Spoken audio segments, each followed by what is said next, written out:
On the list, American Sniper picking up Best Picture and Best Actor nominations for Bradley Cooper. Cooper portrays real-life Navy SEAL and sniper Chris Kyle. I had the opportunity to meet Chris Kyle back in 2012, 2 years before the movie began filming, and 1 year before he was tragically murdered in Texas. I got a military-age male on the shelf watching the convoy over. American Sniper is getting high marks for its realistic portrayal of some of the Iraq War's most intense urban battles, as seen through the eyes of Navy SEAL Chris Kyle, the U.S. military's most lethal sniper. I met the real Chris Kyle on a gun range in 2012. In the movies, they always go for the headshot. That's not what you did. No, sir. I mean, this is so much easier to miss than this is. He was a humble Texan with an overwhelming need to protect people in danger. It's what drove him to 4 deployments to the war zone. It sounds like you were torn, this sense of duty to God, to country, to family, but also to the fellow soldiers that you were with. How much did that eat at you as you were trying to go about your job? Well, I mean, you always, when you're out there overwatching it, and when your guys or even one of the troops that you're entrusted with goes down, you feel like a failure. That sensitivity framed the other conflict Kyle found himself in. Tell me why you do it. I want to understand. If I do it for you, you know, I do to protect you. No, you don't. I always thought somebody else could do it too. You've done your time. Taya Kyle is Chris's widow.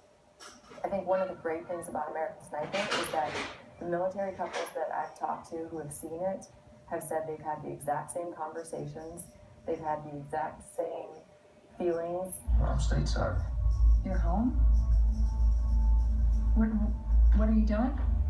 I guess I just need a minute. For the film stars, Bradley Cooper and Sienna Miller, stepping into the Kyle's shoes was eye-opening. It's an essential part of Chris's story because the dilemma that he's in, trying to juggle a home life with a wife and 2 children, but feeling like when he's at home, there are people dying that probably wouldn't if he was there. I just want to get the bad guys, but if I can't see them, I can't shoot them. So that's sort of the main thrust, the thread through the whole narrative is this constant, almost schizophrenic nature of having to go home and then back on the tour. In 2009, Chris Kyle finally left the Navy, retiring to his native Texas, where he found a way to still be there for his comrades. I want awareness for the troops, and, you know, thank you is great, but I'm trying to ask people to take it one step farther. Just random acts of kindness to show your thanks, and that'll blow these guys away and know that they're wanted and loved. But you also expose the soft underbelly of all this, and that's the toll it takes on family life. You're brutally honest about, you know, your relationship with Taya. It took a toll. Oh, it did, definitely did. That we struggled to keep our marriage together. The couple's complicated love story is woven into what otherwise might be just an action movie. It ended in a way no one saw coming.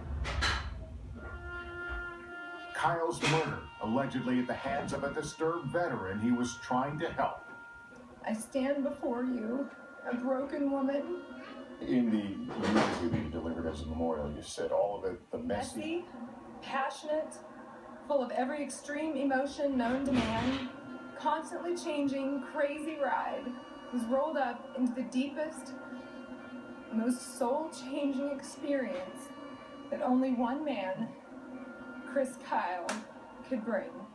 He had such a humility and such a heart of service that was in this package that was fun-loving and protective and had all these nuances that made it always interesting. But he chose war because he knew that he was protecting people.